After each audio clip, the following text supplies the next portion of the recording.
والصلاة والسلام على أشرف المرسلين. في كل حال ونصحى رمضانكم، رانا في شهر رمضان. اليوم راح نتناول موضوع بدأنا في مارس شهر الشهداء، راح نتكلم على الشهداء المفقودين. ورمزيا عندنا 17 شهيد مفقودين من معتقل ساليزون بعين بنيان، وراح خونا كريمو لونيس راح يتكلم على هذا 17 شهيد. وفي نفس الوقت ستلتحق بنا بعد لحظات الأستاذة فاطمة الزهراء بن براهم اللي راح تتكلم بصفة عامة على الشهداء المفقودين. كما جرت العادة قبل أن نبدأ ننصت وإياكم إلى فاتح الكتاب ترحما على أرواح شهدائنا الأبرار.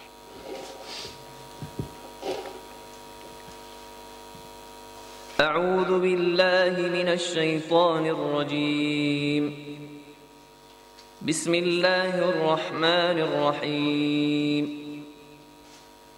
الحمد لله رب العالمين الرحمن الرحيم ملك يوم الدين. إياك نعبد وإياك نستعين. اهدنا الصراط المستقيم صراط الذين أنعمت عليهم غير المغضوب عليهم ولا الضالين. آمين. صدق الله العظيم. والآن نستمع للنشيد الوطني.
إذن مرحبا بكم مرة أخرى، وأخص بالذكر عمي يوسف نصار مجاهد ضابط جيش التحرير الوطني والممثل الشخصي للمجاهد صالح قوديل رئيس مجلس الأمة، الذي دائما يشارك ويدعم نشاطات المنتدى، فهي مناسبة لأن نتوجه له بالشكر الجزيل على مشاركته الدائمة معه.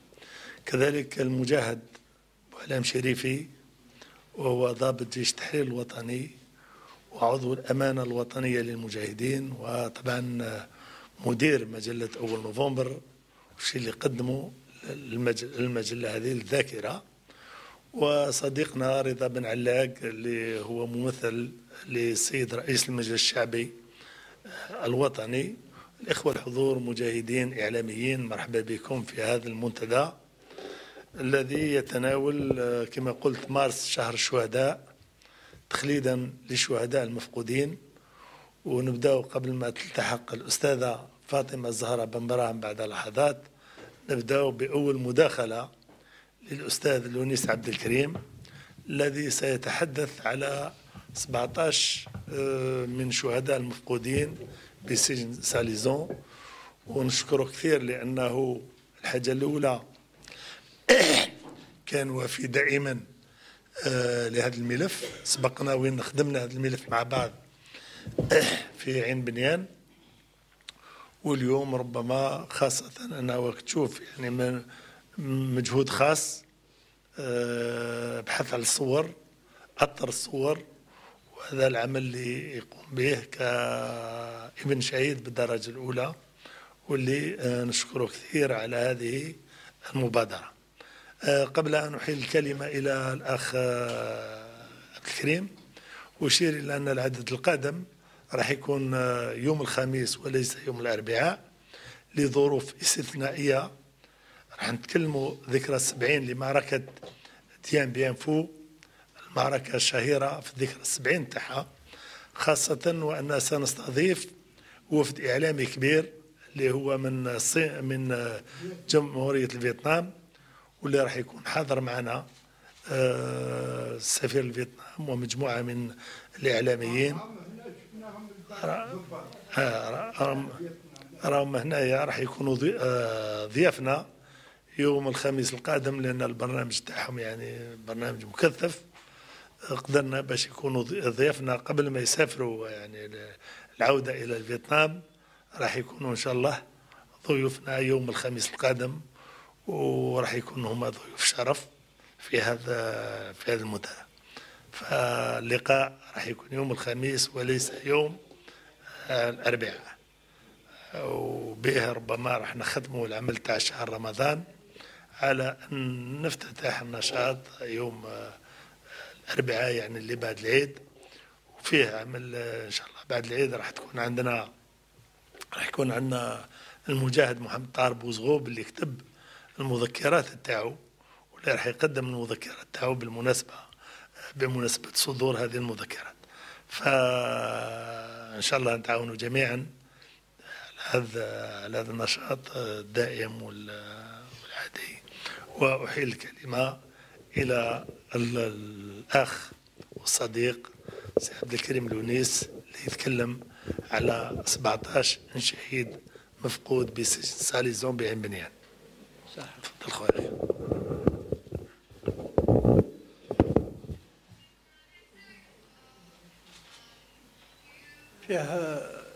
حبيت أن نبدأ بالمقولة اللي في لا ديكلاراسيون دو 1 نوفمبر. في تدخل في لا ديكلاراسيون وتقول vous qui êtes appelés à nous juger. On les a jugés, les chouhada. On les a même beaucoup jugés. On a voulu les discréditer. On les a discrédités dans l'affaire de Melouza et dans d'autres affaires. Mais les résultats, en 62, الشعب كله استغل هذا التضحية تاع الشهداء.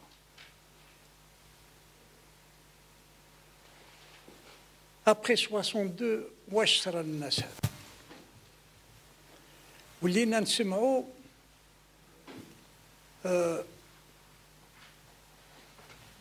جماعة لايلان، المدينة سميناهم لوسيا فلان، فرنسا قلنا فيدراسيون دو فرانس. اون لي زا ريبارتي ووزعناهم، وكانوا حنا انا نسيهم وكل مجاهدين. التفريقه هذه لما صلح من التضحيه هذه لما صلح من لما صلح الحريه، لما صلح الجزائر. نرحب بالأستاذة فاطمة الزهراء بن براهم.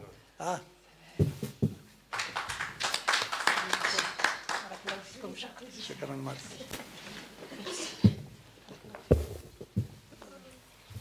نولي الملف الخطر هو ملف اللي ما عمرنا ما تكلمنا عليه، ملف المفقودين. إذا اليوم دينا عين بنيان اكزومبل مثلا، عين بنيان شكون هذه بلدية عين بنيان؟ عين بنيان بيوفيل كانت اللي يمشي فيها ويسلك يقول لك انا جو سوي شونسو، والله غير عندي زهر. لا بروف هذو الشباب هذو سي دي جون ليتري، منهم استاذ، منهم سكرتير غريفي وكذا، كانوا شبعانين.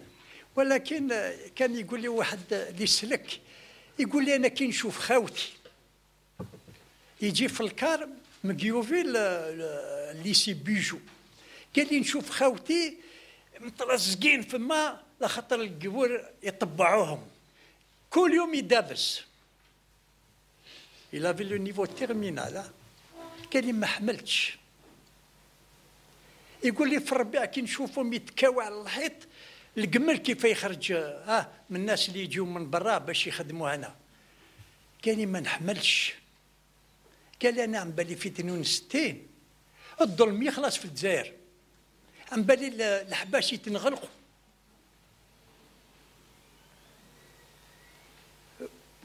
Je voulais dire que le sacrifice, il ne faut pas l'oublier. كل صباح كل جزائري اللي ينوض يلزم يقول الله يرحم الشهداء. Nous sommes dans un local ليكودالجي كان هذا عنده مهدر على الجزائريين، واليوم الحمد لله أنا فرحان شخصيا، فرحان راهو المجاهد سي المجاهد الجورنال المجاهد سي لا ميموار دي شهداء. باسكو أنا افيك لو ريكول المجاهدين نساووا بالشهداء شوية، كان خطر أول مسؤوليات تاع الشهداء حنا كنا صغار كانت تولي للمجاهدين، ولكن لي ظروف ما نولي الملف هذا.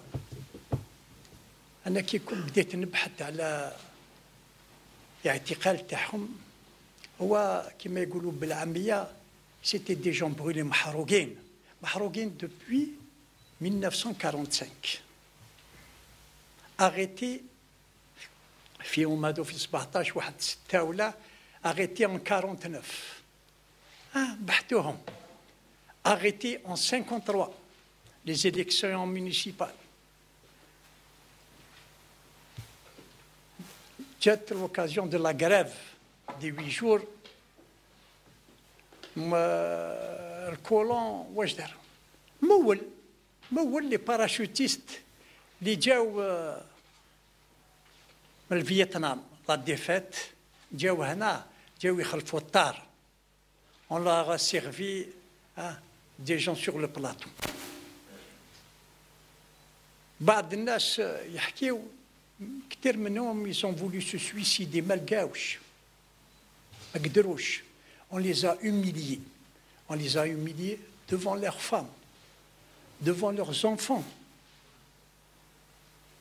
باش يكملوا هذا الشيء يجمعون بيناتهم. Regardez qu'est-ce qu'ils sont devenus vos amis. ما خلاو فيهم ولا. يقولوا بعد اللي يسلكوا لي واحد سلك لخاطر كان خلص شويه سلك et pour faire passer le message aux autres, plus jamais ça dans cette commune. خاطر المستعمرين كانوا معمرين في الماء. ils étaient majoritaires. للحد الساعه كي يحكيو يخافوا. كانت عندي الفرصة تلاقيت مع واحد النسيب قاوري ان بيي نوار تلاقينا في باري. قلت جو فودغا افوار دي انفورماسيون على نسيبك هذا خدي ختو هذاك سي ان ليجيونير. قال لي اون سو فوا ابخي. داكور. كانت عنده نشفى لو كارتي لا رو شارون. ما زدت شدو. بعثت له ان ميساجي قال لي il veut pas vous voir.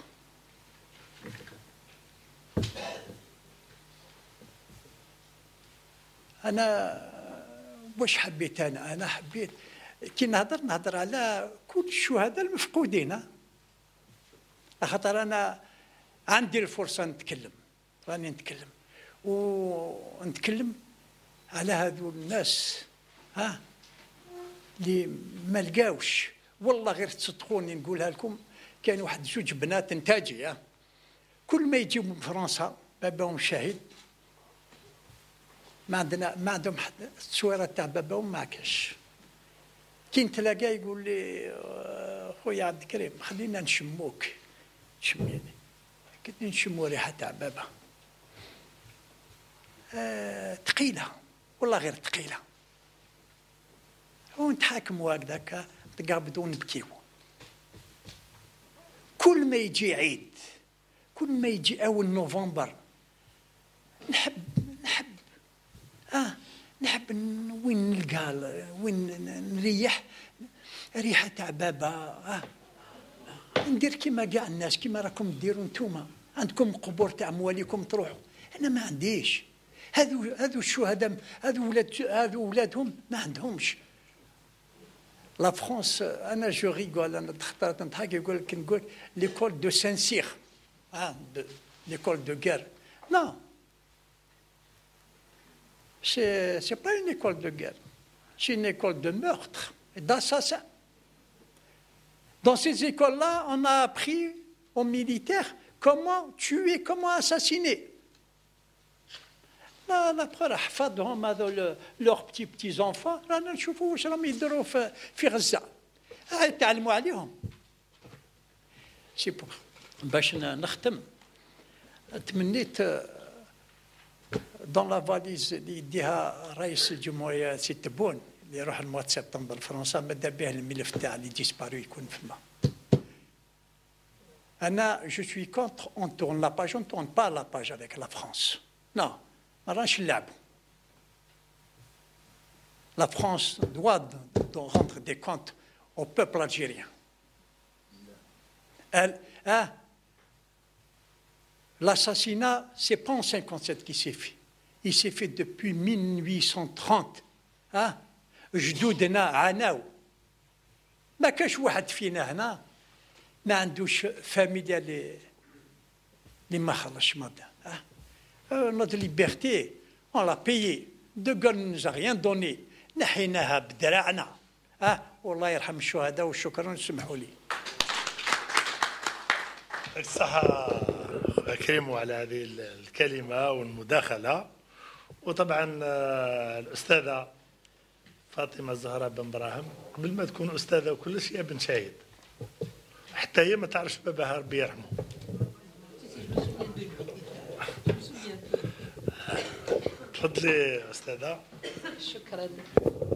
Je vous remercie tous pour votre présence ici, pour ce sujet tellement important, tellement épineux, et qui est le sujet de l'heure. Comme je remercie le siège du Forum du Moudjahed, avec mon ami et monsieur le directeur qui est très volontaire pour ce genre de travail, et évidemment notre grand ami Mohamed Abbad, toujours fidèle à la mémoire des Chouhada. Le sujet aujourd'hui, c'est la disparition. Mais lorsqu'on parle de disparition, nous avons tort.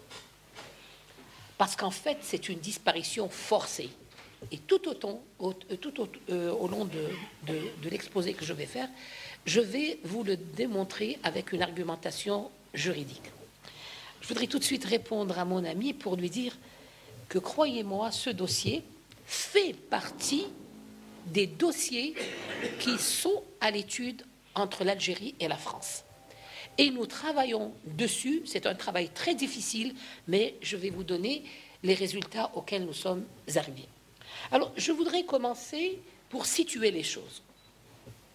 Parce que si on ne connaît pas le contexte de l'époque, on ne comprend pas la disparition. Effectivement, la disparition a toujours existé en Algérie.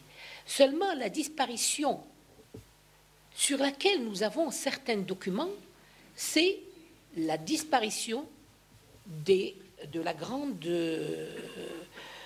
grand massacre, que je dirais, de la Casbah. Parce que je ne veux pas du tout entendre parler de bataille d'Alger. D'ores et déjà, il n'y a jamais eu de bataille d'Alger. Parce que lorsqu'on parle de bataille, cela suppose deux groupes organisés, deux armées conventionnelles, avec les moyens qui se font la guerre. Or là, c'est une agression militaire contre une population civile. Et le droit international distingue ça, et on appelle ça génocide, comme on appelle ça massacre, comme on appelle ça assassinat massif, et plusieurs autres vocables. Permettez-moi donc de débuter le fil de mon exposé par ce que je vais dire. Alors, la France coloniale, en créant une ville nouvelle autour de la Casbah d'Alger, voulait faire d'Alger le siège de son pouvoir politique. Donc, nous avons Alger et la Casbah, qui a toujours existé, bien avant, et vous constatez que tout ce qui s'est fait autour a été construit autour de la citadelle. Et donc, pourquoi autour de la citadelle? Tout simplement pour apporter la preuve que la puissance coloniale était là, avec une administration forte, etc. Donc, la force coloniale en Algérie voulait montrer au monde entier qu'elle était là et qu'elle cernait cette ancienne cité, cette cité millénaire. C'est ainsi, par exemple, que les représentants diplomatiques avaient leur siège à Alger. Et c'est par cela que la France voulait faire d'Alger une vitrine de sa puissance et sa totale maîtrise du peuple algérien, de sa soumission à l'État français. Le peuple algérien soumis à l'État français. Mais cela s'est faire sans prendre en compte la Casbah, cité millénaire, forte, n'est-ce pas? Cité millénaire, forte par sa concentration essentiellement algérienne. Il n'y avait pas de Français au cœur de la cité, de la citadelle. La Casbah, Ahmed Tahar le sait très bien, il n'y avait pas de Français. Il y avait quelques Juifs tout à fait au bas de la Casbah, mais à la Casbah, aucun Français. C'est pour ça que c'est une histoire, c'est une citadelle essentiellement algérienne. Et sans compter que cette population avait de tout temps, composée donc de femmes et d'hommes, révoltés, était assoiffée de liberté. Et prête à tout pour rester à tout jamais authentiquement algérienne, résolue à lutter dans la clandestinité, et le mot je viens de le lâcher, la clandestinité, contre un ordre colonial établi. Donc nous avons un ordre colonial très puissant, nous avons une clandestinité. Cette population qui agissait dans la clandestinité, nous allons voir ce qu'elle a fait contre la France. Également résolue à s'organiser dans la lutte clandestine, donc la lutte à Alger, c'est une lutte clandestine, par une organisation très spéciale et où le cœur du pouvoir politique algérien allait s'organiser avec les grands chefs historiques au fin d'une organisation pour une lutte armée sur tout le territoire algérien et faire entendre son existence et sa voix à travers le monde avec un seul mot d'ordre, l'Algérie libre et l'Algérie vaincra. Voilà pourquoi les décideurs politiques trouvaient en Alger, les nôtres, le lieu le plus sûr pour circuler, se rencontrer, planifier, s'engager, organiser et exécuter les programmes et les orientations les plus spectaculaires contre le pouvoir colonial, et ce, malgré les contrôles, les surveillances les plus ardues par des opérations et un étouffement de la population d'Alger qualifiée de nid dangereux de terrorisme. Ce qui veut dire simplement que le cœur de la Casbah a été le cœur de la révolution, parce que tous les grands révolutionnaires se retrouvaient sur la Casbah.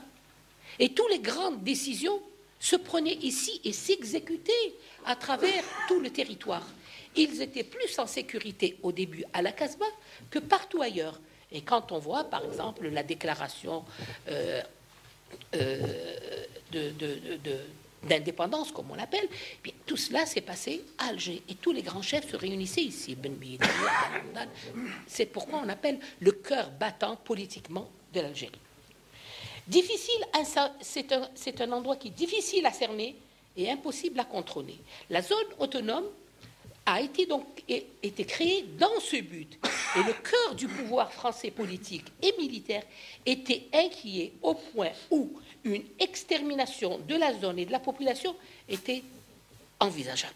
Ils avaient décidé d'exterminer la population de la Casbah parce qu'elle leur paraissait difficile. Car lutter efficacement dans la clandestinité rendait tous les calculs du pouvoir français inefficaces et embrasait l'Algérie dans un système de feu follet où le principe était de rendre le coup par coup sans jamais se laisser prendre. J'ai utilisé le mot de feu follet. Pourquoi feu follet? Vous savez que le feu follet, c'est quelque chose qui brûle ici, elle brûle là-bas, elle brûle là-bas, elle brûle là-bas. On ne sait pas comment ça commence et on ne sait pas comment ça... Et la lutte clandestine de la Casbah, c'était attentat ici, puis un autre là-bas, puis un autre là-bas. La diversité qui faisait perdre la tête au pouvoir colonial. Alger a créé la guérilla des villes. Encore un mot que nous devons retenir, puisque monsieur parlait justement de certains principes que vous avez développés et que moi, je leur donne la base juridique, n'est-ce pas?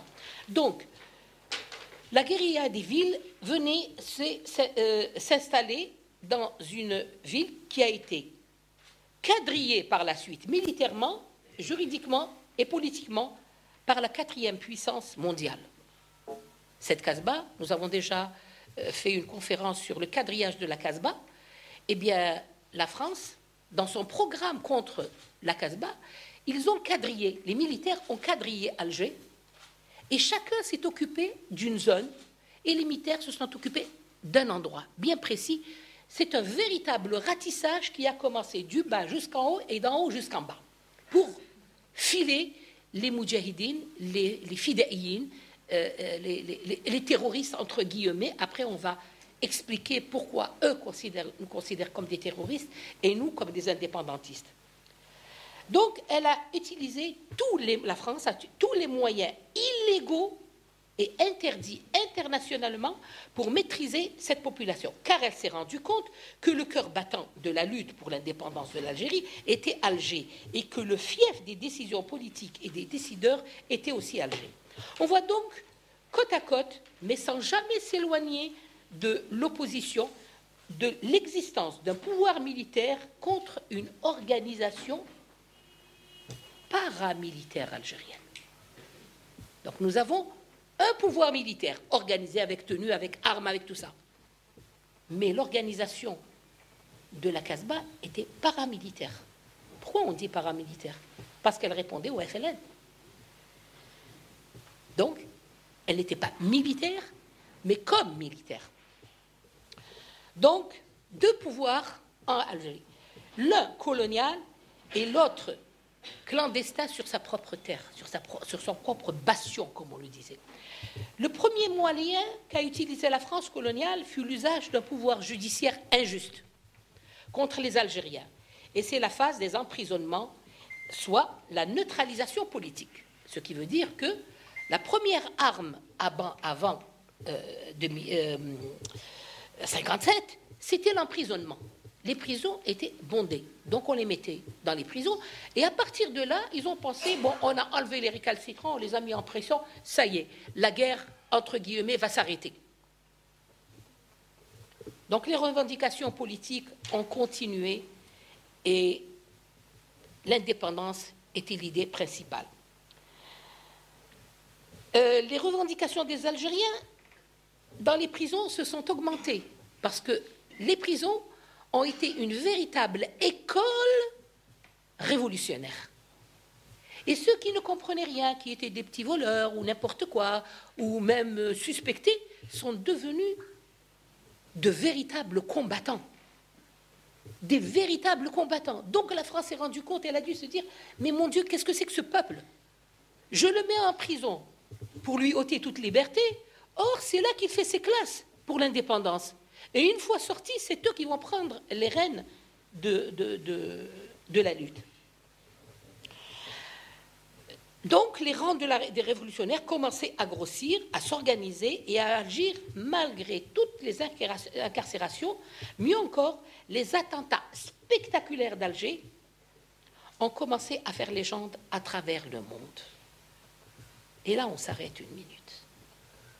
On s'arrête une minute pour voir le travail gigantesque qu'ont fait les décideurs politiques.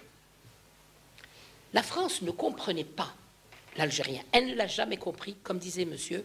Elle a toujours essayé de l'écraser. Mais l'Algérien s'est organisé. Il a compris que la lutte, c'était le seul moyen d'homme avec dignité et liberté.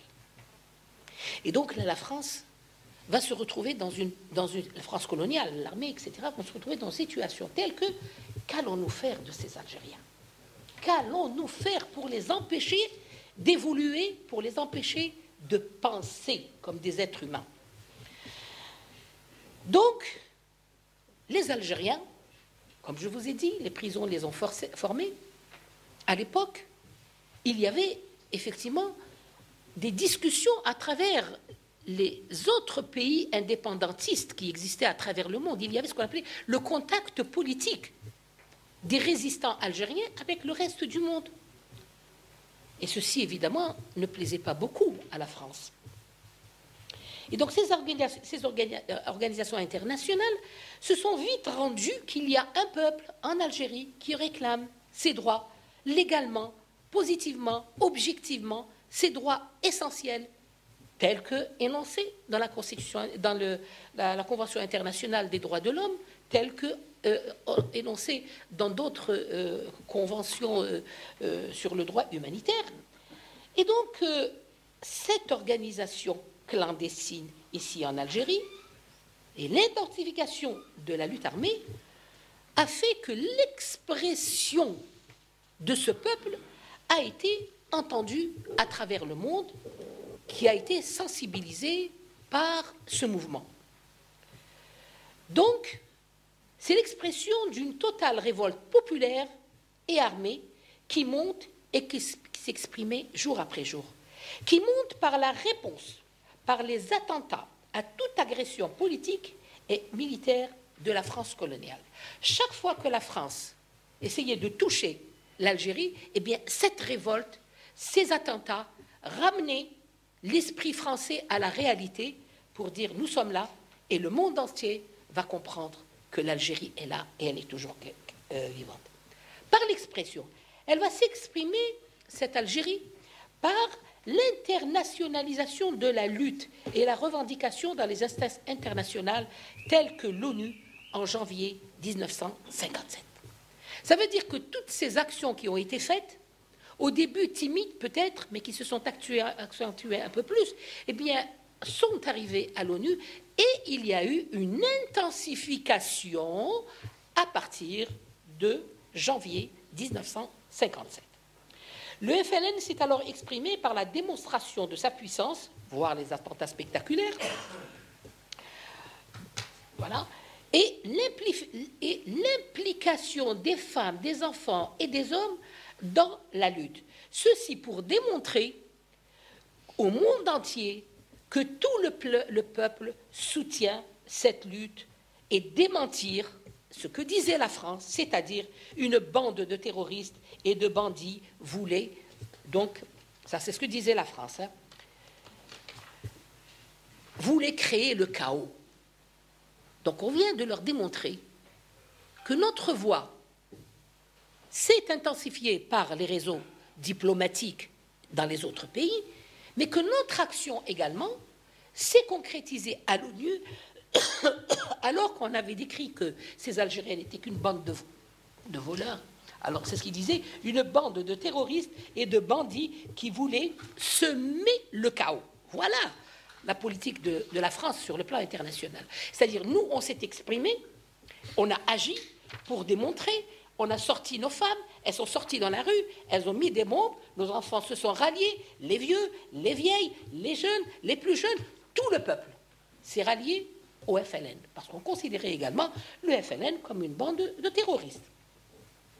Donc, à la veille de l'évocation de la question algérienne à l'ONU, la révolte des Algériens va s'exprimer par une décision historique qui s'est tout de suite internationalisée, créant une totale débâcle dans le pouvoir français et l'armée française. c'est la grève des 8 jours. Et on arrive à la grève des 8 jours. Donc la grève des 8 jours qui correspondait à la question algérienne sur l'ONU, c'était une réponse très forte pour montrer que tout le peuple adhère au FLN dans la zone autonome et ailleurs, et tout le peuple demande la liberté de ce peuple, donc l'indépendance. Et cette paralysie de la ville et de toutes les institutions françaises allait démontrer à la France coloniale et au monde entier que la population était unie et tous se tenaient derrière le FLN. Et là, le FLN a pris une proportion extraordinaire. Le FLN rentrait dans la cour des grands de ce monde et leur adressait un message direct. Il était le seul, le message qu'a exprimé le FLN vis-à-vis du monde. Je ne sais pas si vous êtes en train de suivre un petit peu le cheminement, comment les choses se sont déroulées. Alors, ils disent au monde qu'il était le seul représentation légitime du peuple algérien vis-à-vis du colonisateur et des peuples du monde entier, c'est-à-dire parler avec nous. La France, c'est un pays colonisateur, c'est nous, c'est notre idée, c'est notre devenir, c'est notre avenir. Et Ben Mhibi de déclarer la célèbre phrase « Seul le peuple, un héros ». Déconcerté, ils ne savaient pas ce qui se passait, les Français, ils n'arrivaient pas à comprendre. La France voulait relever ce défi et par un démenti, et elle s'est exprimée par une décision politique. Donc vous voyez ce que disent le FLN et les Algériens, et voilà ce que va dire la France. Il faut mater la rébellion. C'est leur politique. Pour eux, c'est une simple rébellion. Elle va agir sur une nouvelle stratégie militaire et ce qu'elle a appelé une nouvelle provocation. Elle va appeler ça une nouvelle provocation, c'est-à-dire نتوما عرب لسالكم طوال وليتوا تهضروا مع الشعوب ولوني وتقولوا لها حنايا نخرجوا فرنسا. Donc c'est une provocation pour eux. Alors, cette provocation, elle est quand même assez délicate. Et voilà les points sur lesquels ils vont se fondre dans cette Algérie. Quand je dis Alger, c'est toute l'Algérie, c'est la politique qu'ils vont développer dans toute l'Algérie. Premièrement, l'éradication de foyers du terrorisme qu'est la Casbah, la première des choses. La Casbah, c'est le nid du terrorisme, donc il faut l'éradiquer. Deuxièmement, détruire tout ce qui est subversif et nuisible à la France. Troisièmement, exterminer sans merci tout embryon de liberté dans la population d'Alger. Et même si c'est un enfant qui clame « Vive l'indépendance », eh bien, il faut le tuer. Il faut l'éliminer. Quatrièmement, quadriller Alger et traquer les révolutionnaires. Cinquièmement, instaurer un système de renseignement unique. Enfin, enlever, torturer, faire disparaître, mettre la suspicion dans la société, détourner le détournement et les lâches assassinats. Voilà les points sur lesquels la France s'est basée. Pour ce faire, il fallait trouver de nouveaux moyens militaires de lutte contre les fidaïnes d'Alger dans la Casbah et sa périphérie. Pas seulement Alger, c'est la périphérie d'Alger, hein. D'accord. C'est-à-dire ce qu'ils appelaient le Grand Alger avant. C'est ça. Il fallait aussi des nouvelles techniques pour arriver au démantèlement des réseaux de la zone autonome. Il fallait arriver au chef politique pour tuer la rébellion. Mais il fallait aussi donner une base juridique à leur action et une des premières fut la généralisation de la torture aux fins de renseignement.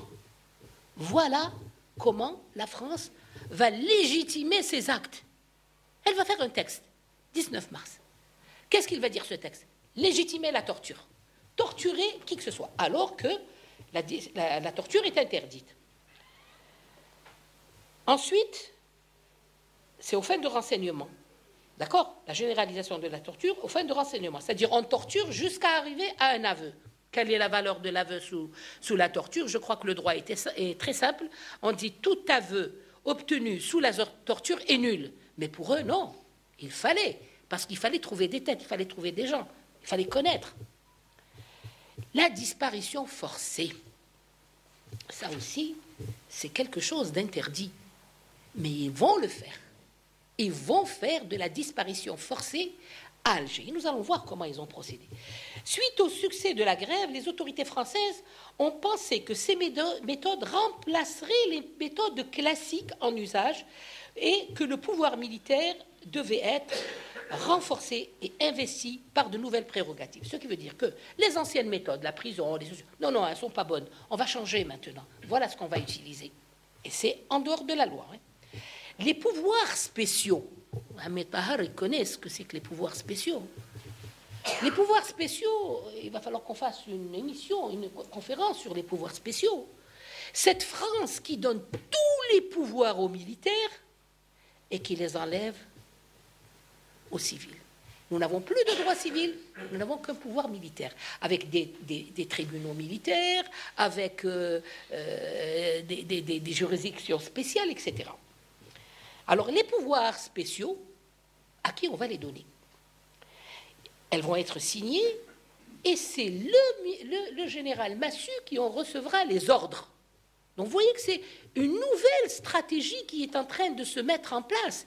Et il y a eu pas mal de problèmes. Rappelez-vous Bollardière qui a refusé la torture. Il a dit non, moi je suis général en Algérie, mais moi je ne pratique pas la torture parce que la torture, c'est pas une méthode militaire. Donc je ne la pratique pas. Et pour ça, il a été radié, il est passé devant le tribunal, il a été jugé, il a été condamné à 6 mois de prison, et on l'a exclu de l'armée française parce qu'il a refusé. C'était un militaire au sens propre du terme. Il ne pouvait tuer qu'un homme qui avait les armes contre lui, soit pour le tuer, donc dans un cas de défense, soit pour remplir ses obligations de militaire. Eh bien non, Massu, lui, il a dit, moi je suis d'accord, ils lui ont donné ses pouvoirs spéciaux. Donc le pouvoir de police va passer entre les mains de l'armée. Il va passer entre les mains de l'armée, qui a donc les pleins pouvoirs, et qui va commencer par agir par toutes les mesures spéciales élargies dans les missions suivantes. Premièrement, briser la grève. Deuxièmement, mission de démanteler le FLN et ses réseaux. Troisièmement, agir contre la population civile sans retenue. Quatrièmement, quadrillage de la ville. Cinquièmement, identification de la population. La Casbah, on avait tous une identification. Agir sans preuve, mais par suspicion. Hop, on tue. Dénonciation, la bluite, le biyahin, Bouchkara, c'est comme ça qu'on les connaît, mais c'est ça la dénonciation. Le retournement, capitaine léger, il vous prenez quelqu'un, un moudjahed, et il le retourne. Et il y en a eu quand même pas mal qui ont été retournés. La torture, la disparition, c'est la méthode des pouvoirs spéciaux. La mise en place des centres de torture, la généralisation de la torture et ensuite la systématisation de la torture. Qu'est-ce que ça veut dire une systématisation de la torture? C'est-à-dire que c'est un système qu'il faut utiliser. Donc ils ont le texte qui leur permet de la généralisation sur toute l'Algérie et ils vont ensuite l'instaurer comme système. Jamais dans un pays on a vu ça. C'est pour ça que ce qu'ils disent, la bataille d'Alger est un grand modèle.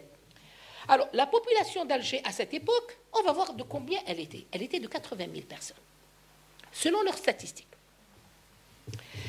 C'est un chiffre qu'a donné l'armée. Mais l'armée, après les événements du 27 janvier 1957, elle s'est rendue compte que les militaires qu'il y avait à Alger n'était pas suffisant. N'était pas suffisant pour faire face à cette agression contre le peuple algérien, contre les militants, disons, les indépendantistes. Donc il fallait faire grossir ces militaires. Et une nouvelle flopée est arrivée, au total 8000 personnes. Ce qui veut dire que pour chaque 8 personnes, 8 Algériens, il y avait un militaire. c'est une règle de proportionnalité. Vous allez voir, cette règle de proportionnalité, à quoi elle va aboutir. Alors, le but, c'était pour mener une opération, une énorme opération sur Alger. Alors, ils se sont dit, bon, c'est une opération, cette Casbah, c'est pas très grand, c'est concentré, etc. Oh, on va mettre 10 jours pour 5 jours, 6 jours, au plus. On va voir. Pour cela, une division spéciale composée de sanguinaires sous les ordres du célèbre Massu est arrivée. Et au Sarès a été l'exécution de cette corvée militaire. C'est la fameuse 10e d'épée de parachutistes, voilà, qui a été meurtrière pour Alger. Leur méthode, c'était interroger sur le vif les suspects d'assassinat, les poseurs de bombes, avant que d'autres attentats ne soient suivis. Parce que, vous savez, c'est tellement diabolique que le pouvoir militaire justifie toujours ces opérations illégales par une solution ou un texte de loi. Et c'est pour ça que moi, je me suis spécialisée sur le droit de l'histoire et non pas l'histoire du droit. Elle ne m'intéresse pas, l'histoire du droit. Mais le droit de l'histoire, c'est ça. C'est-à-dire aller vers ces textes qui ont justifié le crime en Algérie. Et donc, leur politique, ils disent, bon, ben, écoutez, nous, on est un peu obligés, hein, il y a des attentats, on arrête un groupe, on le questionne, on le tue s'il faut, ça fait rien, mais il me faut l'information pour éviter qu'il y ait d'autres attentats. Et pour que les Arabes, comme on le disait, prennent peur et ne continuent pas. Ça veut dire qu'ils sont restés chez nous. Plus d'une centaine d'années, ils ne nous ont jamais compris. Ils nous ont jamais compris. Massu va légitimiser et utiliser la torture et la disparition forcée. Alors, il y a un mot, peut-être vous n'en avez jamais entendu parler, mais gardez-le en tête. Ils appellent ça un exemple à valeur d'exemplum. E-X-E-M-P-L-U-M. Un à valeur d'exemplum, c'est-à-dire à valeur d'exemple. C'est un exemple, mais qui aura valeur d'exemple pour les autres. Yani khafou. Je vous dis comme si jamais vous prenez l'habitude de nous faire poser des bombes ou de nous assassiner, etc. C'est ce qu'on appelle l'établissement d'une nouvelle valeur de guerre. Ils ont inventé tout ça, ça n'existe pas dans les textes, ni la Convention de Genève, ni ailleurs. Mais ils les ont inventés pour justifier leurs actions. Dans le cadre de cette nouvelle doctrine de guerre, la disparition forcée va rentrer en force, bien que cet usage soit interdit par toutes les conventions internationales et encore plus par les textes régissant le droit de la guerre. Au début, ces disparitions vont être maquillées en suicide. Au début, Maurice Audin, etc. Non, Ben Maïdé plutôt. Oh non, il s'est suicidé. Non, il s'est suicidé. Ça fait pas très longtemps où Osarès a reconnu dans un livre qu'il avait effectivement tué. Le cas de Ben Maïdé, de Boumendjel, qui a essayé, de Audin, on ne sait pas leur cas. On voit se profiler l'assassinat et la disparition par les autorités de l'armée au détriment d'un jugement après présentation et instruction. Parce que généralement, on arrête un assassin, on arrête n'importe qui, celui qui a commis un crime, on le donne au tribunal, c'est au tribunal de prendre une décision. Mais là, ça y est, le tribunal civil, ils l'ont écarté, c'est eux qui décident, c'est eux qui font tout. Mais là, le détenu n'arrive même pas au tribunal, c'est eux, ils lui font la peau bien avant. Le pouvoir judiciaire se voit écarté au profit des méthodes illégales établies par l'armée. Cette méthode a soulevé un grand débat en France, soulevant l'illégalité d'action de l'armée française, et ça, c'est surtout les intellectuels français qui se sont révoltés contre ces méthodes barbares. Donc, comment se fait l'arrestation?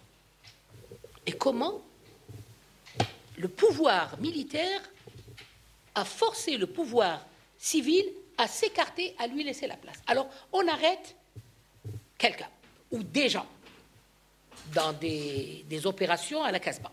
Ensuite, on va les on va pas les identifier. On va porter leur nom, simplement, sur un registre. Et puis ce registre, en principe, il doit passer par la préfecture d'Alger, qui était juste là, et qui est toujours d'ailleurs, chez un certain monsieur Tejen. Voilà. Elle va passer chez lui. Donc il y a un registre de l'armée qui devrait être le même que le registre de Tejen. Parce que s'il faut faire après une détention administrative, ce n'est pas l'armée qui l'a fait, c'est Tejen qui doit la faire. Donc il doit savoir, tous les jours, on doit lui apporter la liste des personnes qui ont été arrêtées à la Casbah et qui doivent figurer et sur les registres de l'armée et inscrits dans les registres de Tejen. Le délai également de détention après interrogation. Ils ne peuvent pas prendre quelqu'un et le garder 20 jours, 50 jours. Non. Donc, le pouvoir civil, c'est-à-dire Tejen, doit avoir les noms et il doit avoir quand cet individu a été arrêté, pourquoi, où est-ce qu'il est détenu et comment, quand il doit être libéré. Parce qu'il y a un délai. En cas de libération. Donc, Tejen doit être informé et leur nom porté sur un registre en cas de décès également. Si quelqu'un meurt, on doit dire à Tejen, telle personne est morte et on doit identifier le corps pour le restituer à leur famille. C'est là où ça devient intéressant, la disparition forcée. L'armée ne respecte rien. Plusieurs personnes n'ont pas fait l'objet d'inscription. Ça veut dire que l'armée retenait, arrêtait 50 personnes, elle donnait 20 à Tejen et 30, on ne sait pas. Donc, il ne figure pas sur le registre de l'administration civile. La réponse de l'armée. L'armée, parce que Tejen s'est révolté. Hein, Ahmed Tahar, il a fait beaucoup de choses, Tejen. C'est un bon monsieur, ce Tejen. L'armée réclame l'impunité absolue des militaires à cette période face à la situation. Quand il y a eu du bruit, il y a eu les avocats qui ont commencé à parler, ils faisaient des demandes, où sont nos clients, etc., Tejen qui refuse, etc. Il y a eu un énorme problème. Alors, qu'est-ce que demande l'armée? Vous voyez combien elle était forte. Réclame l'impunité, absolue des militaires à cette époque, face à la situation. Guy Mollet va réagir et dira que pour réduire les dimensions les plus scandaleuses de cette répression, il adhéra à l'efficacité de l'action disparition tellement vantée par les militaires. Ça veut dire que Guy Mollet va dire, on m'a dit, les militaires m'ont dit que cette méthode était extraordinaire et que ça a apporté des résultats. Moi, Guy Mollet, je ne peux pas l'arrêter, il faut continuer. Vous voyez l'idée politique et l'idée juridique. Les paras vont continuer leur action jusqu'à la fin de septembre 57, où les derniers récalcitrants vont être éradiqués. Et comme l'a dit Massu et Ossares, il a dit fin août 57, il nous reste 3 ou 4 récalcitrants à éliminer. Il y en avait effectivement 3, et le dernier c'était Yassadi. Mais parmi les 3, eh bien, il y avait mon père, Mohamed Ben Brahim, arrêté le 26 août 1957 et disparu. Après cela, la 10e DP va quitter Alger et le bilan des disparus n'est pas connu à ce jour. Mais selon les déclarations d'Ossares, c'est là où c'est intéressant, on a le chiffre. Dans son livre et dans ses conférences avec le journaliste qui a repris textuellement ce qu'il a dit, il dit « J'ai fait disparaître au moins 10% de la population d'Alger. » Ce sont des déclarations d'Ossares qui existent dans son livre. Ce n'est pas moi qui le dis. Alors moi, je fais un calcul. Je me dis, si la population était de 80 000 personnes, et s'il en a éliminé 10%, ça veut dire que Ossares reconnaît qu'il y a 8000 disparus. 8000 disparus. Mais Tejen reconnaît, n'est-ce pas, à travers l'étude comparative de ce qu'on lui a donné et de ce qui existe, 3763. Mais comment est-il arrivé à ce chiffre? Et c'est là où ça devient intéressant.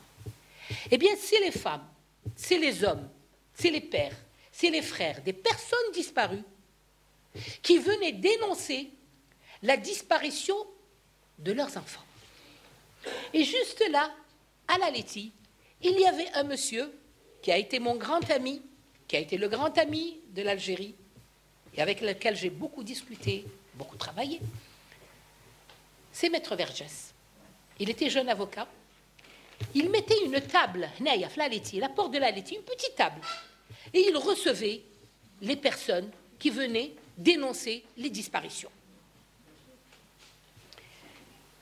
Les 2-3 premiers jours, il y avait une queue de femmes et d'hommes incroyable. Il est certain que la police se pose la question, et l'armée, qu'est-ce qu'il est en train de faire? Eh bien, il était en train d'enregistrer les noms des disparus. C'est vrai qu'il a été dégagé. On lui a demandé de quitter l'Algérie manu militari. Mais il est allé avec ses noms. Et il a fait le fameux petit livre qui s'appelle « Le livre vert des disparus de la bataille d'Alger ».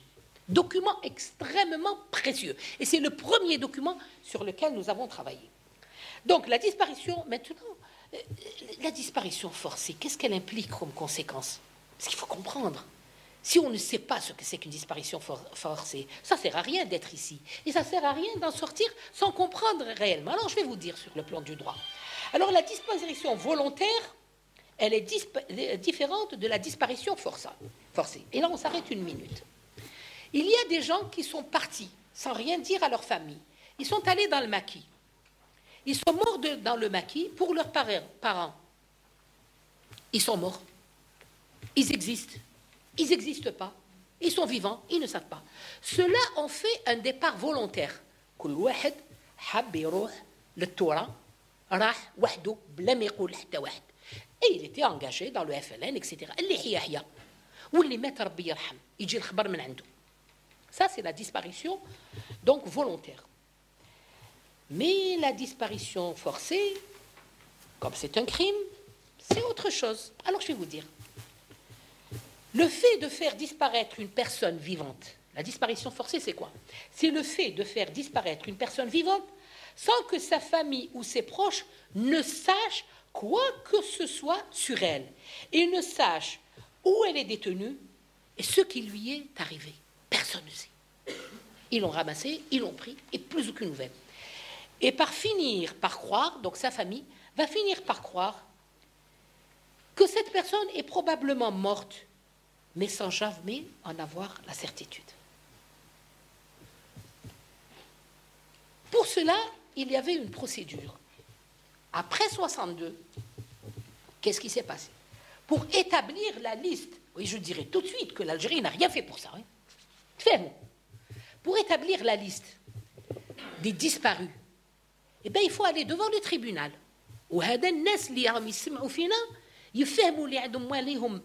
Ils ont disparu entre 57, 50, peu importe. Mais avant la Révolution, dans le cadre de la Révolution, dans les cas de disparition forcée, il faut qu'ils aillent au niveau du tribunal pour faire établir un jugement de disparition.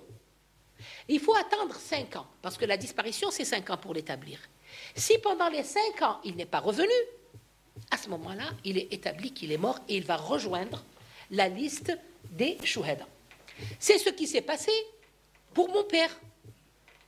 Vergès, quand vous voyez le nom de Mohamed Ben Baraham, c'est parce que ma grand-mère, ma tante, mon grand-père, ma mère et moi, j'étais jeune.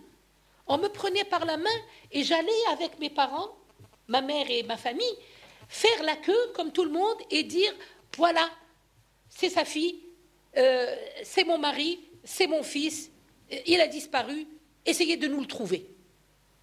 Et c'est comme ça que j'ai pu retracer le chemin pour retrouver mon père. Donc la procédure existait Mais tous les Algériens ne savent pas, ils ne l'ont pas fait. D'ailleurs, nous avons parlé souvent avec Mohamed, la mairie d'Alger, c'est juste à côté. Il y a des gens qui sont chouhada, il y a des rues qui portent leur nom, mais ils sont encore vivants. Je suis là, jusqu'à présent. Parce que les procédures n'ont pas été faites. Et on avait demandé avec Mohamed à ce que les sujets de doctorat ou de, je ne sais plus comment on les appelle maintenant, de thèse, ou là, c'est ça. Voilà, ils viennent, ils vont consulter, ils vont voir tel shahid. On le connaît, on sait que c'est un shahid, mais quand on va à l'état civil, il est encore vivant. Peut-être qu'il était célibataire, peut-être qu'il n'était pas d'Alger, peut-être qu'ils vivaient dans un hammam, peut-être, je ne sais pas leur situation, mais ils ne sont pas enregistrés. Ça, c'est un travail qu'il faudrait qu'on commence à faire quand même, plusieurs années après l'indépendance. Donc, les pas de violence, ils ont une violence physique sur la personne, et l'autre est psychologique pour sa famille. Et c'est pour ça, comme disait monsieur, et je suis tout à fait d'accord avec lui, il y a des gens qui ne connaissent pas leurs parents, qui ont disparu, et jusqu'à présent, ils n'ont pas fait le deuil. Ils ne connaissent pas le visage de leurs parents. C'était l'an dernier qu'on avait fait une émission ici, une conférence ici. Il y a eu dans cette salle énormément de gens, mais des anciens ministres, des personnalités, etc. D'ailleurs, j'étais étonnée de voir qu'ils étaient tous enfants de disparus. Ils n'avaient jamais vu leurs parents, parce que soit ils étaient dans le ventre de leurs parents, et quand l'armée vient, elle ramasse tous les documents et toutes les photos, etc. Donc, ils n'ont jamais vu leur visage. Soit ils étaient petits, et en raflant tout dans leur domicile, l'armée a pris toutes les photos pour faire des recoupements, etc. Et ils ne connaissent pas le visage de leurs parents. Mais ne vous inquiétez pas, nous les avons retrouvés. La teneur, la terreur et sa raison d'être, ni information, ni vérité. Il y a la stratégie de la France. Ils ont établi, après l'indépendance, 2 commissions. Une commission de sauvegarde, partout à travers le monde. Tout le monde parlait des disparus, sauf nous. Et donc, il y a eu une commission de sauvegarde. Cette commission de sauvegarde, Bahar est arrivée jusqu'en 63, elle a travaillé en Algérie. Alors, c'est une équipe de magistrats, de procureurs généraux de la Cour suprême. Il y en a eu 4. Premier rapport, on ne l'a jamais vu. Deuxième rapport, on ne l'a jamais vu. Troisième rapport, on ne l'a jamais vu. Quatrième rapport, on ne l'a jamais vu. Mais tous les 4, c'était que des magistrats. Ils démissionnent, ils reprennent, ils démissionnent, ils reprennent. La Croix-Rouge, également, internationale, a fait un tableau des disparus.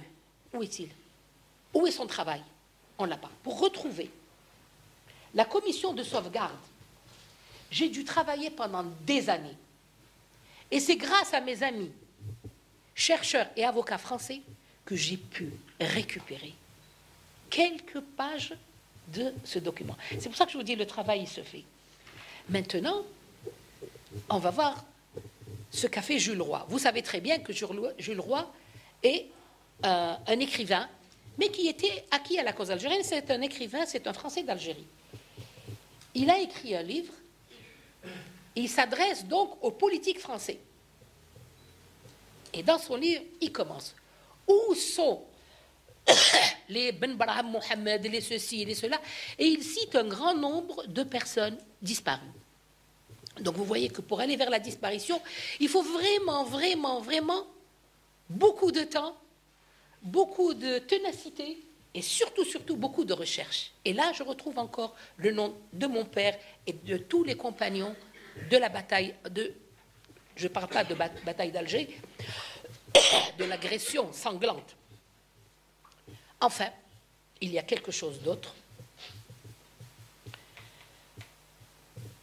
On se débarrasse des cadavres. Voilà pourquoi le calcul est difficile, très difficile. Comment on se débarrasse du cadavre après l'avoir torturé, etc., dans les camps, Bijard est très content de parler des crevettes Bijard à Métar. Opération Bijard. Alors l'opération Bijard, c'est quoi? Quand les gens sont morts, et parfois ils sont encore vivants, mais ils sont tellement torturés qu'ils sont dans un état lamentable, il les fait venir, il les accroche par le bras, comme ça, n'est-ce pas, à des fers, comme ça. Il ramène un carré, une bassine, disons, en métallique ou je ne sais plus quoi. Ils leur mettent les pieds dedans, ils mettent du ciment, ils leur mettent les pieds dedans, ils laissent le ciment prendre. Et après, ils les emmènent par les hélicoptères et ils les jettent tout au long de la baie d'Alger. C'est ce qu'on appelle les crevettes bijards. Il y a un, par exemple, qui a de Zrara. Marwan, le frère de Marwan, il a été jeté. Oui, eh bien, crevette. voilà, les crevettes bijards, c'est ce qu'on appelle les crevettes bijards. Alors, une fois, j'en avais parlé comme ça brièvement dans une conférence, et quand je rentre chez moi, je trouve sur mon téléphone une image que je n'arrivais pas à comprendre, parce que j'avais dit, tous les jeunes, vous êtes des plongeurs. Vous pouvez voir s'il y a encore des eaux, parce que les eaux persistent, même dans l'eau. Essayez de voir si vous trouvez quelque chose ici. Et un jeune homme que je ne connais pas, mais que je remercie énormément, m'a envoyé une photo. Alors, il y avait des os jusqu'au genou, qui étaient le bac avait disparu, évidemment, dans le béton. Et j'ai mis beaucoup de temps à comprendre. Et en regardant, je ne sais pas si je te les ai montrés. Non, je ne les ai pas montrés. Et je leur ai dit, essayez de m'expliquer, qu'est-ce que c'est que ça? Et ils m'ont dit, tu vois pas que c'est des jambes, c'est des... Mais le genou, le tête. J'étais émerveillée parce que je les gardais précieusement. Et dans le livre que je prépare, je vais mettre qu'est-ce que c'est qu'une crevette bijard. C'est la preuve de la crevette bijard. Donc vous voyez, des années après, on continue à chercher. Il y avait d'autres, j'ai fini, oui. D'autres qui étaient abandonnés, je trouve le sort des disparus. Ils étaient abandonnés aux bêtes sauvages. Ils faisaient donc le questionnement, la question, comme on dit. Il est torturé et après il est jeté aux animaux. Ils étaient parfois enterrés à la va-vite, hein, mais jamais retournés à leur famille. Alors, pour les enterrements, dernièrement, à Saweli, il y a une autoroute, une autoroute qui est en train de se faire. Et moi, j'étais sur la région et j'entends dire la chose suivante. Hamsabou des crânes, Hamsabou, belak terrorisme, belak hadin, tahadi. Bon, j'ai dit, il faut alerter le ministère de Moudjahidine. On va essayer de faire au carbone 14 savoir où internet ou had l'ibad ou là. Pensez donc.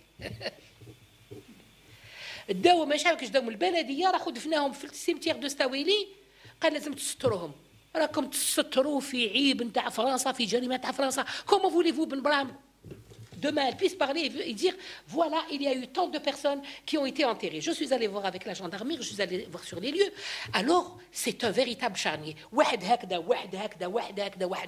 Ce qui prouve que c'était un charnier. Peut-être. Osarès parle de Zeralda. Un grand charnier à Zeralda. Il parle de notre charnier à Coléa, dans la ferme de Français. Donc, ils ont commencé à parler. Seulement, voilà. Donc, il y a eu 2000 familles qui ont déclaré la disparition de leurs enfants. Et en fin 57, il y a eu 3000 cas qui ont été identifiés comme étant disparus dans le cadre du maintien de l'ordre. Mais pour ça, il y a un travail qui a été fait par la fille de Tejen, parce qu'elle est dans l'association des amis de Maurice Audin. Et elle avait les archives de son père.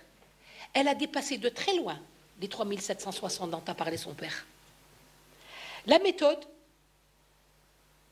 donc arrestation, camp, torture, disparition. La procédure, toute disparition doit être signalée à la préfecture d'Alger, mais ils ne l'ont pas fait. Ils sont vite dépassés et par ces explications. Alors, les listes d'arrestation ne correspondent pas aux listes des libérations, parce que la fameuse liste, il y a la liste d'arrestation, il a des noms. Quand l'armée libère, elle doit lui dire « j'ai libéré ». Donc, il doit les éliminer. Mais eux, qu'est-ce qu'ils font? Ils racontent, les disparus, on les a libérés. Ils se sont sauvés. Mais en fait, c'est des assassinats. La disparition, donc, qui m'a raconté le com, Tejen, il a son propre chiffre. Il dit voilà ce qu'il y a comme. Il démissionne et il parle des abus et des bavures et dénonce la disparition en Algérie. Ça a été le premier homme politique qui a dénoncé la disparition. Après, il y a eu donc Bolardière. et compose ses propres archives qui sont actuellement entre les mains de sa fille. Elle dispose de listes. La France, jusqu'à présent, elle ne reconnaît pas. Mais qu'est-ce qu'il y a de beau? Je vous l'ai laissé pour la faire. L'Association des intellectuels françaises demande que la torture s'arrête, que l'identification des disparus soit connue par l'exposition des listes. Nous sommes d'accord, nous avons vu Vergès, les commissions de... Mais maintenant, qu'est-ce qu'il y a? 2018, rappelez-vous. Un de nos amis, Récit Pouty, qui est journaliste, mais qui fait des investigations historiques, il se promène toujours avec son appareil sur le dos. Ça, c'est ça. D'abord, on lui dit, pourquoi tu fais ça? Il dit, moi, je sais pourquoi. Et il a très bien fait. Il est allé dans les archives militaires françaises concernant l'Algérie. Devinez ce qu'il trouve. Il trouve des cartons et des cartons. Curieux, évidemment, il ouvre. Disparu à la bataille d'Alger, disparu à la bataille d'Alger, disparu à la bataille d'Alger. Il fait des photos. Il prend des visages. Et avec Rahal, Malik Rahal, qui était là aussi avec nous, il compose un album de photos, mais comme c'est des petites fiches. Alors c'est des fiches, il y a la photo du disparu ici, et là ils vont vous dire, quand les familles écrivaient à la préfecture envoyait à l'armée, donnez-moi les renseignements sur cette personne. Et l'armée répond. Et alors sur cette fiche, il y a toutes les navettes de discussion entre le pouvoir civil et le pouvoir militaire. C'est magnifique. Et parmi ces fiches, je trouve celle de mon père.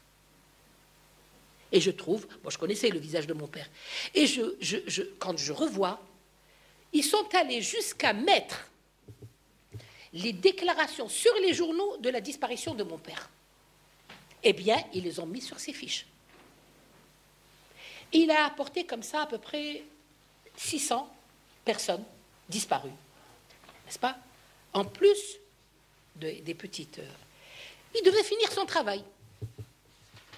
Alors il est revenu la deuxième fois et il a dit, bon, je vais finir, puisque j'ai commencé. Les cartons avaient disparu. Vous voyez? Ils ne sont pas prêts d'oublier. Et nous, on n'est pas prêts de lâcher. Alors, ils ont créé un blog qui s'appelle 1000autres.org. Si vous voulez voir les visages de ces personnes et les dates de disparition et la qualité, tout ça, vous pouvez consulter.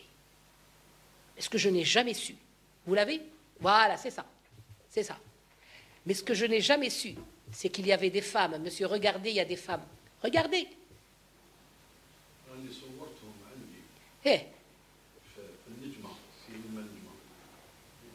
السنة تقول لي غير كمل لي خليني نكمل ونسمعك بس شوف باسكو تري امبورطون سكو فو ديت لا سي تري ما ننساكش غير نكمل هذه نلصق فيك d'accord. C'est un travail de recherche et d'identification. Conclusion. Toujours en 2018, le président français reconnaît la disparition de Maurice Audin. Moi, j'aime bien Maurice Audin. J'étais amie avec ses enfants. On était là ensemble. Et une très belle conférence. C'est dommage, l'ancien directeur, il a enlevé tout ce qu'on avait dit, il a gardé ce qu'ont dit les Français et lui, c'est tout. Malheureusement. Je ne sais pas si vous pouvez recomposer ce... Oui, peut-être. Il faut recomposer, c'est important. Mais Maurice Audin n'était ni un moudjahid, ni autre chose. C'était un communiste sympathisant de la cause algérienne. Donc on ne peut pas le considérer comme shahid chez nous. N'est-ce pas? C'est le parti communiste, c'est leur affaire.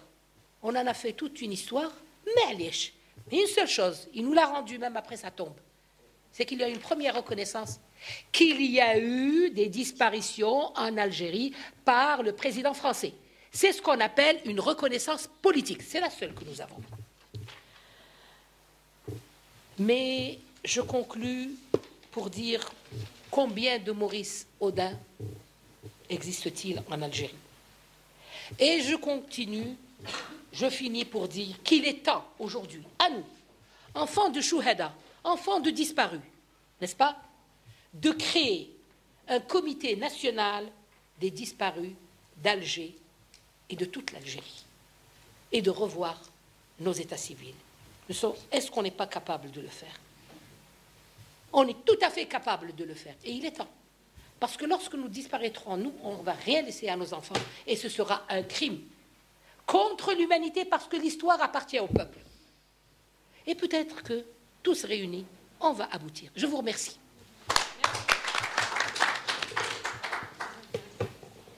الصحة أستاذ بارك الله فيك. عندنا 10 دقائق. تفضل خويا. تفضل. Je peux la garder. Je voudrais juste apporter 2 témoignages. Témoignages que j'ai trouvés dans des ouvrages. حطي له ميكرو زكي. Sur quelque chose de terre à terre. Dans la tâche qui m'a le niveau politique. Et je reviendrai sur des cas concrets. Vers la fin, merci. Vers la fin du mois de, vers la fin de la grève des 8 jours, il y avait des déportés, les arrestations forcées, n'est-ce pas? منهم كان une petite histoire d'une vieille femme راحت لا كازيرن تاع لو جيني ميليتير في لوساندي. تقدمت قالت لهم يا ودي وليدي راهو هنا. نتصوغ مع الفيجيل هذاك الحارس اللي عند الباب. خرج الملازم ان اوفيسي دخلها لداخل لاكوغ تاع الكازيرنا هذيك. وفي الكازيرنا هذيك تو تور يافي دي شالي. ولداخل لي شالي كانوا هاد لي زاريستاسيون فورسي. باقيه تزقي. ومن بعد جا ليها الاوفيسي قال لها ودي واسمو وليدك؟ عطات له الاسم قال لها هذا مات. هي قالت له ما بيد مات عطيوه لي ندفنوا. بدات تسوغ ويلون بوسكولي طاحت في القاعه بدات تسوغ. سوبيتمون يافي ان سيلونس. من بعد السيلونس هذاك وليدها كان داخل ويزقي يا يما راني هنا. المراه هذيك قالت واش هذا واش وليدي راهو هنا حقيقه.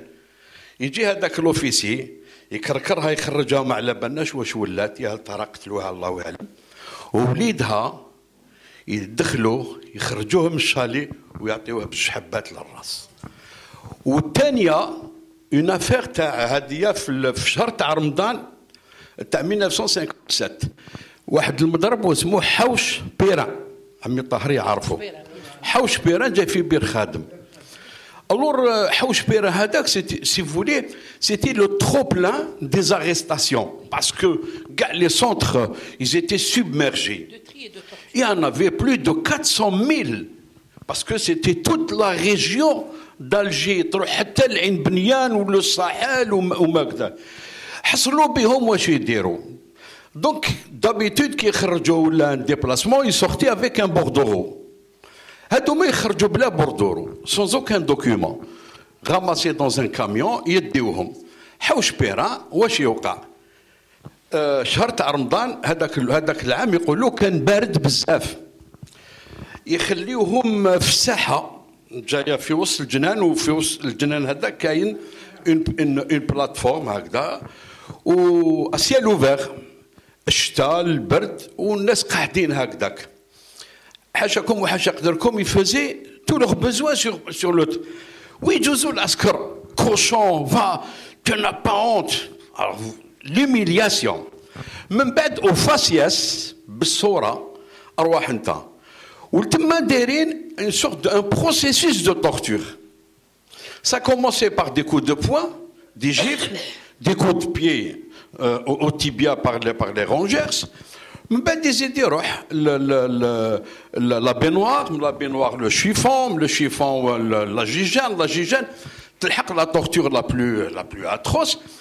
Il leur mettait des aiguilles entre les ongles et la chair, aussi bien les doigts de la main que les pieds. Mais à la fin de la torture, il يعريوهم يربط له يديه مع رجليه مربوطين يحكموا كي الشكاره ويعلقوا sur un crochet un croc de boucher et ils le laissent au gré du vent. الريح دا هكذايا حتى وين يموت. كي يموت يديوه يشوفوا كاش دي فوس كومون ولا مام يحرقوهم. Les fours à chaud يحرقوهم un mot تاع des fours crématoires traditionnels. Je souhaiterais juste vous compléter. من الناس اللي يديروا هادوما les tortures. Parce que j'avais trouvé dans un document تاع un Allemand. اكتب قال بلي les Français à l'époque ما عندهمش par exemple des professionnels de la torture. منين يجيبوهم؟ منهم تاع le service national qui s'engagent on est OK moi je vais torturer. وكاينين les plus atroces il y avait une division تاع les pieds noirs. À l'époque, il existait une division constituée exclusivement de pieds noirs.